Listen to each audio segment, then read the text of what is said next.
메타나 뭐 인스타그램, 뭐 페이스북이 이제 성과가 이제 다들 이제 좋다고 하니까 좀 여러 광고주님들이 이제 좀 많이들 달려드시더라고요. 근데 이게 단순히 세팅만 해놓고 나서 아유 머신러닝이 알아서 잘 해주겠지 하면서 그냥 계속해서 기다리면은 그런 광고 치고 잘 나오는 그 광고를 제가 본 적이 없습니다. 그렇기 때문에 누가 더 부지런하게 소재를 계속해서 개발을 하느냐, 누가 더 부지런하게 광고 세트, 뭐 성과 이런 부분에 따라서 계속해서 뭔가 변화를 주고 좀 더 성과를 개선시킬 수 있는 전략 등을 계속해서 생각을 하느냐.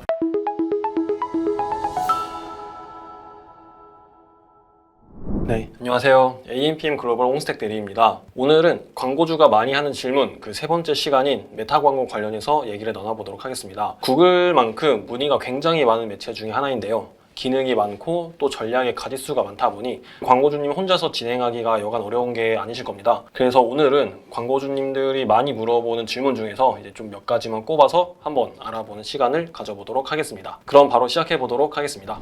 그러면은 메타 광고 관련해서 과연 광고주님들은 어떤 것들을 가장 많이 궁금해 하셨을까? 굉장히 많습니다. 굉장히 많고 굉장히 다양한 질문들을 매일매일 정말 너무나 다채로운 질문들을 많이 주시는데 그 중에서 가장 많이 주셨던 질문 첫 번째가 요거 같습니다. 이놈의 머신러닝 도대체 언제 끝나냐? 이게 사실 구글도 그렇고 이 메타도 그렇고 사실 이 머신러닝이라는 로직 자체를 사실 이해하려면은 이게 굉장히 딥하게 들어가야 되기 때문에 사실 이해하기가 굉장히 어려운 부분이긴 합니다. 이게 단순히 그냥 학습 중 요렇게만 딱 상태창이 뜨고 얘네가 학습을 뭐 얼만큼 했는지 어떻게 잘 하고 있는지 제대로 되고 있는지에 대한 그런 뭔가 수치화된 데이터들이 아무것도 없다 보니까 이게 머신러닝이 도대체 어떻게 돌아가는 거며 잘 돌아가고 있는지에 대해서 아마 많은 광고주님도 그렇고 이 대행사 이제 마케터분들도 그렇고 이 부분이 참 굉장히 애매하긴 합니다. 사실상 이제 뭐 메타 같은 경우는 머신러닝에 끝나는 그 기준점을 약 7일 동안 50개 이벤트 결과값이 달성되는 시점이라고 얘기를 하고 있습니다. 약 7일 동안, 일주일이죠. 동안 50개의 이벤트 결과값이 달성되는 시점이라고 이제 얘기를 하고 있는데 그렇기 때문에 이 결과값이 빠르면 빠를수록 광고비는 조금 절약하고 높은 성과 효율을 볼 수 있기 때문에 이 사실 머신러닝의 종료 시점은 굉장히 중요합니다.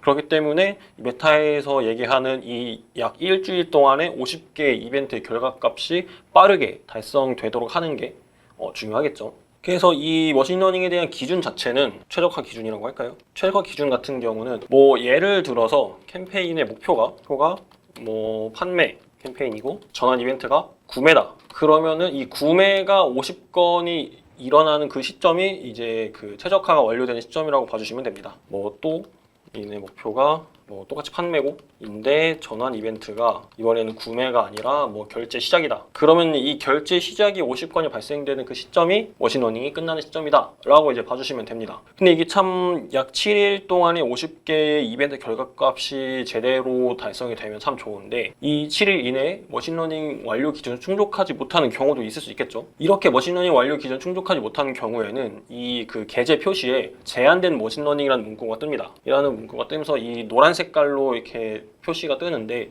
이게 사실 제한된 머신러닝이라고 해가지고 막 성과가 막 더 떨어진다거나 하락한다거나 뭐 엄청 안 좋아진다거나 그런 거는 절대 아니기 때문에 이 제한된 머신러닝이 됐다고 하더라도 우리 광고는 망했어 이렇게 생각은 안 해주셔도 됩니다. 요거는 아직 그 기준은 충족하지 못했다는 단순한 그 알림 메시지고 이 제한된 머신러닝임에도 불구하고 뭐 성과가 잘 나오거나 그런 경우도 간혹가다 있습니다. 그래서 이 부분은 크게 그렇게 걱정은 하지 않으셔도 될 것 같습니다. 자, 그럼 머신러닝은 한 요 정도로 말씀드릴 수 있을 것 같고 그 다음 두 번째 바로 입찰 전략 어떤 게 좋아요입니다.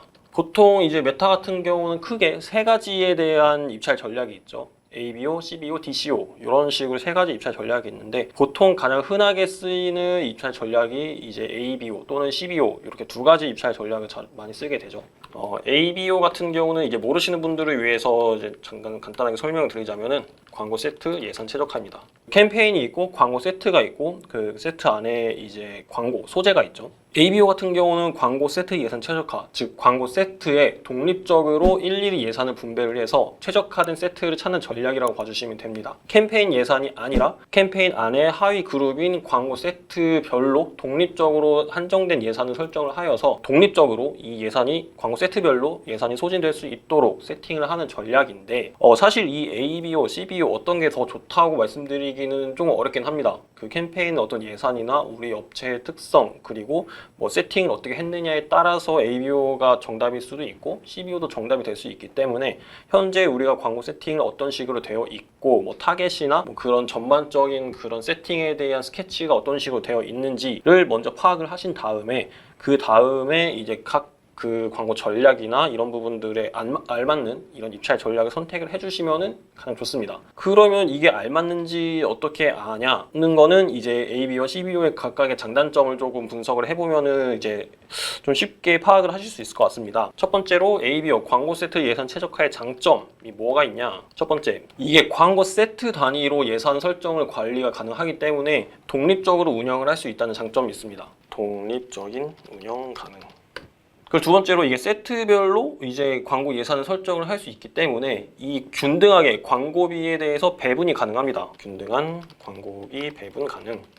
이 세트별로 광고비를 균등하게 배분을 할 수 있다 보니 뭐 각 소재 유형이나 뭐 USP, 뭐 연령, 성별, 관심사 등 따라서 각각의 명확한 예산 내에서 이 타겟에 대해서 테스트를 진행을 할 수 있다라는 장점이 있죠. 그리고 세 번째는 이게 효율이 좋은 세트에는 예산을 증액하고 뭐 효율이 안 좋은 세트에는 예산을 이렇게 감액시키고 이렇게 각 세트별로 예산을 증액, 감액을 한다고 하더라도 다른 세트에 영향을 끼치지가 않습니다. 효율 좋은 세트의 예산 증액 가능. 그래서 다른 세트에 영향을 주지 않는다. 자, 이렇게 장점이 있으면은 단점도 있겠죠. ABO의 단점. 첫 번째, 이게 수동으로 세트를 관리하다 보니까 이게 리소스가 많이 듭니다. 그 CBO 같은 경우는 캠페인의 예산을 딱 설정을 하고 이 안에서 니들끼리 알아서 돌아 라고 이제 설정을 하기 때문에 사실상 이 캠페인 예산과 관련해서는 크게 손이 많이 가지 않습니다. 근데 이 ABO 같은 경우는 각 광고 세트별로 예산을 설정을 하다 보니 수동으로 각각 세트에 대한 예산을 다 관리를 해줘야 되고 그거에 따라서 캠페인 예산 최적화보다 훨씬 더 많은 리소스가 발생할 수 있다라는 단점이 있죠. CBO보다 리소스가 많이 든다. 자, 그리고 두 번째, 머신러닝을 최대한 활용을 하지 못한다는 단점이 있습니다. 활용 제한.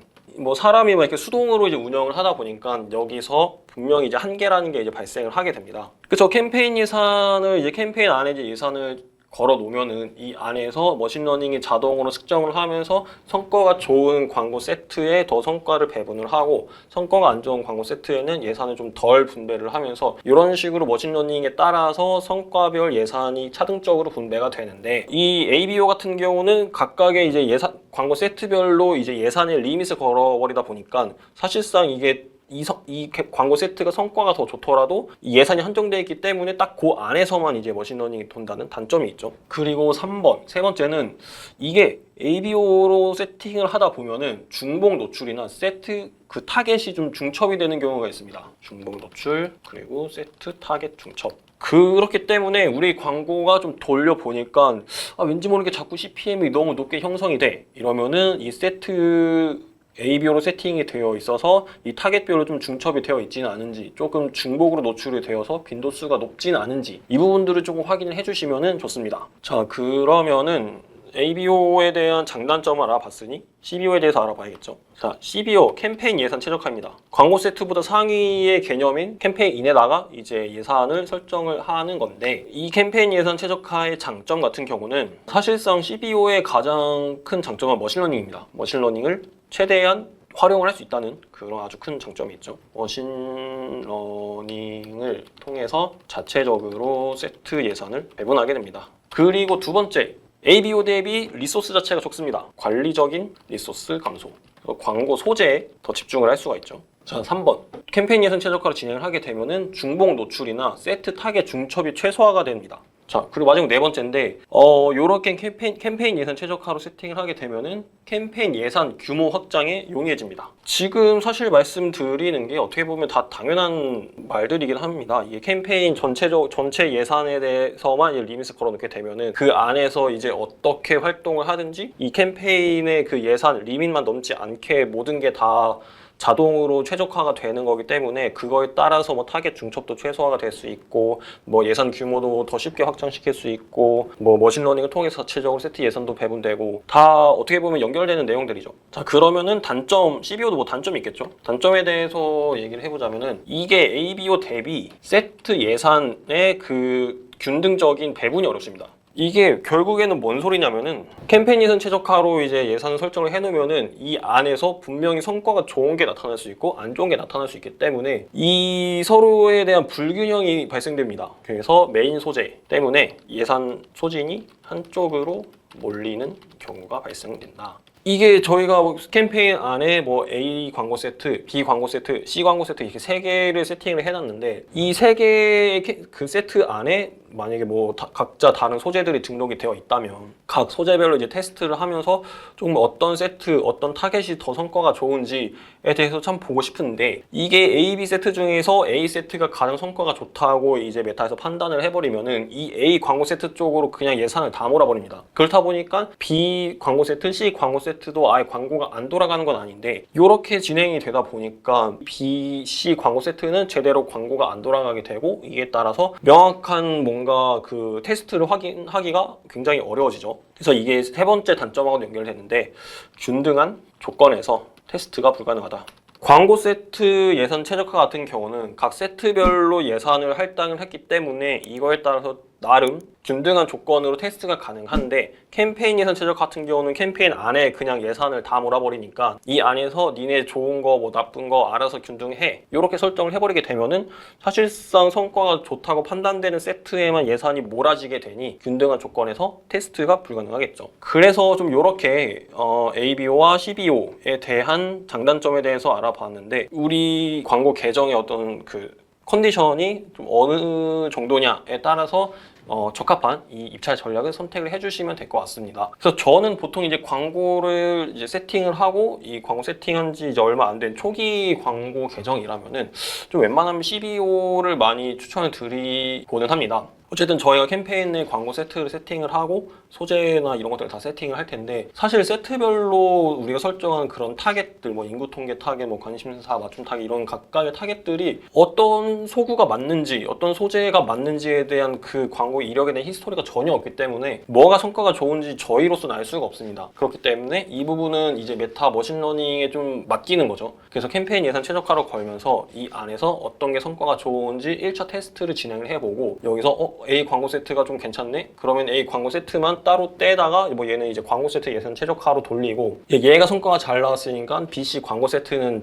제대로 이제 돌아가진 않았겠죠. 그러면은 이제 A 떼고 B랑 C 사이에서 또 어떤 게 성과가 좋은지 캠페인 예산 최적화로 테스트를 진행을 해보는 거예요. 이런 식으로 초기에 이제 CBO를 좀 돌렸다가 이후에 어느 정도 성과에 대한 그런 데이터 표본이 이제 형성이 되면은 그 이후에 이제 광고 세트별로 명확한 예산에 딱 비중을 주어서 그렇게 또 테스트를 진행을 해볼 수가 있겠죠. 자, 세 번째, 3번. 요것도 굉장히 많은 질문을 받은 내용인데 소재 테스트 어떻게 하는 건가요, 도대체? 사실 이 소재 테스트 이 하나로만 얘기를 하자면 정말 이 영상을 이틀 밤도 찍을 수가 있습니다. 그만큼 메타 내에서 가장 중요한 부분이기도 하고 가장 중요함에 따라서 할 수 있는 해야 되는 그런 말들도 엄청 많기 때문에 사실 어떻게 하나요? 라고 했을 때 이렇게 해요 라고 말하기는 굉장히 어렵습니다. 할 수 있는 게 굉장히 많아요. 그런데 저희는 또 이틀 밤에 셀 수가 없으니까 가장 기본적인 로직 자체는 있습니다. 보통 이제 소재라는 거를 기획을 어떻게 하고 이거로 이제 테스트를 어떻게 할지에 대해서 이 전반적인 비즈니스 퍼널이 쭉 이어지면 참 좋은데 처음에 일단은 우리 소재를 먼저 만들어야겠죠. 소재 테스트를 하려면. 근데 또 이 소재를 또 만들기 위해서는 또 소재를 어떻게 기획을 해야 되냐부터 고민을 해야 돼요. 소재를 보통 만들 때는 이제 보통 이제 USP라는 이 핵심 단어를 빼놓고서는 얘기를 할 수가 없죠. 특별한 어떤 셀링 포인트, 우리가 판매하려는 어떤 상품이나 서비스의 어떤 그런 특별한 셀링 포인트를 먼저 기획을 한 다음에 이 제품에 대한 USP를 도출하는 게 중요합니다. 자, 도출했어요. 그러고 난 이후에 어떤 좀 셀링 포인트가 있으면은 이 셀링 포인트의 어떤 키워드를 기획을 하게 됩니다. 셀링 포인트, 키워드 기획. 키워드까지 기획을 다 했으면은 이제 본격적인 그 문구에 이제 들어갈 어떤 메인 서브 카피 문구, 그리고 이 이미지 배너를 어떤 식으로 구성할지에 대한 이미지 소스 등을 이제 기획을 해야겠죠. 메인 서브 카피 문구 기획 및 이미지 소스 기획. 자, 이렇게까지 다 기획이 됐으면은 이제 좀 소재에 대해서 세부적으로 기획이 필요합니다. 그래서 이 소재는 어떤 뭐 KPI를 우리가 뭐 희망을 하고 있고, 뭐 예상을 하고 있고, 그리고 뭐 이 소재의 메인 타겟은 뭐 어디고, 뭐 이런 전반적인 소재 세부적인 것들을 기획을 하고, 그러고 나서 이제 세팅을 하게 됩니다. 그러면은 저희가 이제 광고 세팅을 할 때 뭐 예를 들어서 우리가 좀 그런 메인 큰 카테고리를 정할 때 1번 프로모션 소재가 있고, 뭐 2번 브랜드 저희 그 자사 브랜드 이름과 관련된 소재가 있고, 뭐 3번 뭐 강점 우리 상품이 갖고 있는 어떤 그 타 상품 대비 갖고 있는 강점들을 이제 좀 강조한 그런 소재가 있을 수 있겠죠. 그리고 또 뭐 있을까? 또 리뷰 뭐 이런 게 있겠죠. 뭐 사용자 리뷰, 뭐 이 상품 쓰니까 너무 좋았어요 라는 그런 리뷰랑 관련된 내용을 또 소재로 기획을 할 수가 있겠죠. 아니면 뭐 그런 거 있겠죠. 전후 데이터, 뭐 뷰티 업종 같은 뭐 그런 화장품 이런 거 같은 경우는 전에 이랬 막 곰보가 엄청 심하고 여드름이 엄청 심했는데 요거 쓰고 나니까 달걀 피부가 되었다, 이런 식의 어떤 소재를 좀 구성해 볼 수도 있겠죠. 그래서 이런 식으로 1번 프로모션, 브랜드, 강점, 리뷰, 전후 데이터에 대한 소재를 딱 구성을 하고, 이 카테고리를 구성을 하고 이제 소재를 만듭니다. 그래서 소재를 잘 만들었어요. 만들고 이제 세팅을 해야겠죠. 그러면은 이 1, 2, 3, 4, 5번 중에 이게 고객의 소구에 딱 맞는 그 소재들이 분명히 나타납니다. 브랜드보다 뭐 강점이나 뭐 리뷰 쪽에서 더 뭔가 클릭률이나 이런 게 높을 수도 있고, 전후 데이터 같은 경우는 클릭률은 낮은데 전환율은 또 높을 수도 있겠죠. 여기서 초기 우리가 첫 번째 정했던 퍼스트 KPI에 따라서 이 메인 소재를 발굴을 하는 것이 가장 중요합니다. 어쨌든 이거는 전체 이제 CBO로 돌린다고 가정을 하고, 그러면은 그 캠페인 예산 최적화에 따라서 이 1, 2, 3, 4, 5번에 세팅했던 광고 세트들이 이제 좀 차등적으로 이제 배분이 되겠죠. 뭐 10만 원 돌렸는데 뭐 프로모션에서 뭐 3만 원 타고 뭐 1, 2, 5, 6, 7, 3 만약에 이렇게 좀 예산이 분배가 됐으면은 어쨌든 브랜드 강점보다는 뭐 프로모션 광고 세트나 뭐 전후 데이터 이런 소재가 좀 더 성과가 좋았다니까, 그러면은 전후 데이터 이 그 광고 세트와 프로모션 광고 세트는 따로 뭐 별도로 분류를 해서 이 안에서 이번에는 뭐 논타겟에서 돌렸으면은 좀 타겟을 바꿔서 다시 구성을 해보자.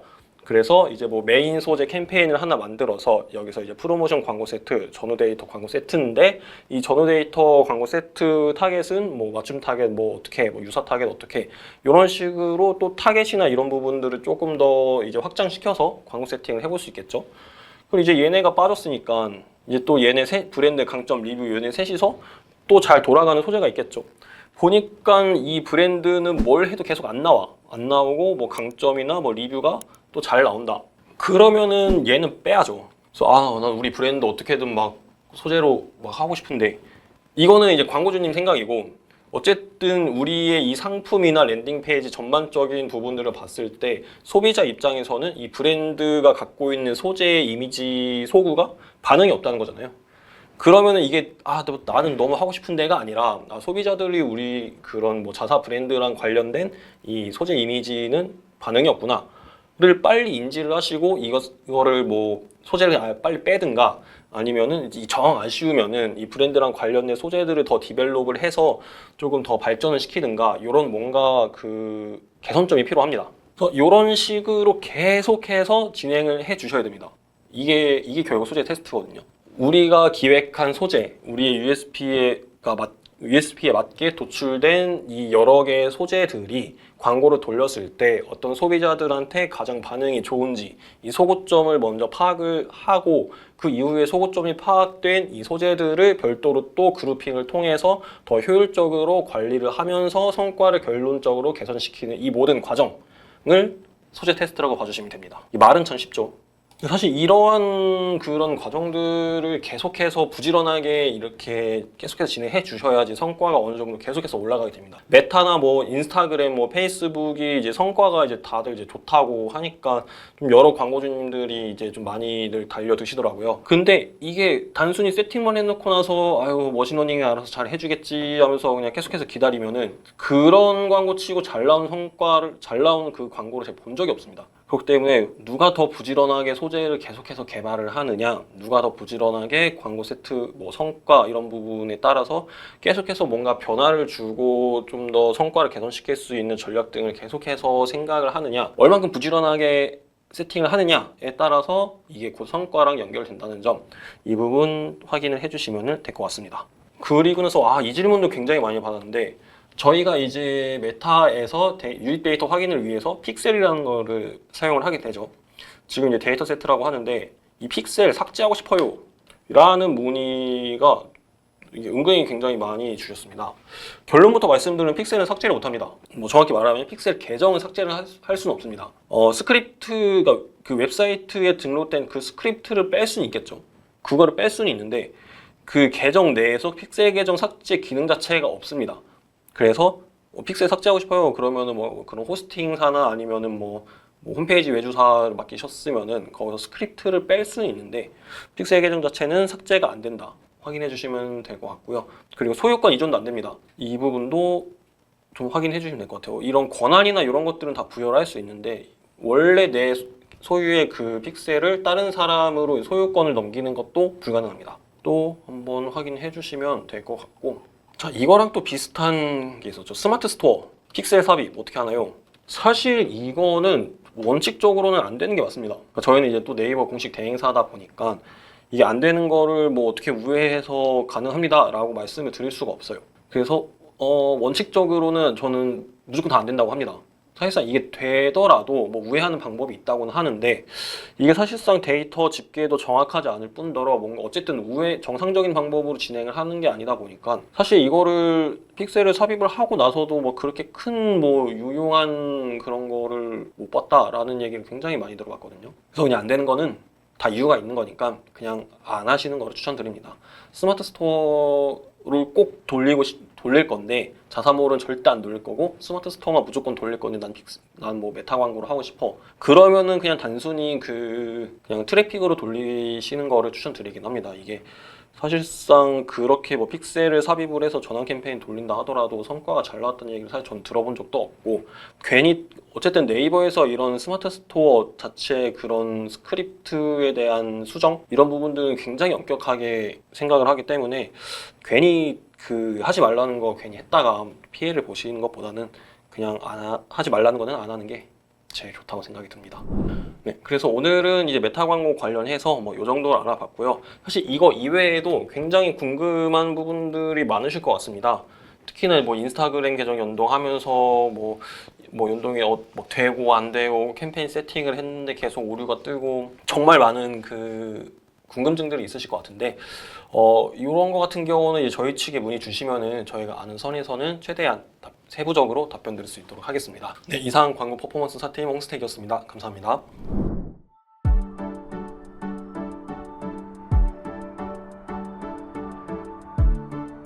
구독과 좋아요는 컨텐츠 제작에 힘이 됩니다.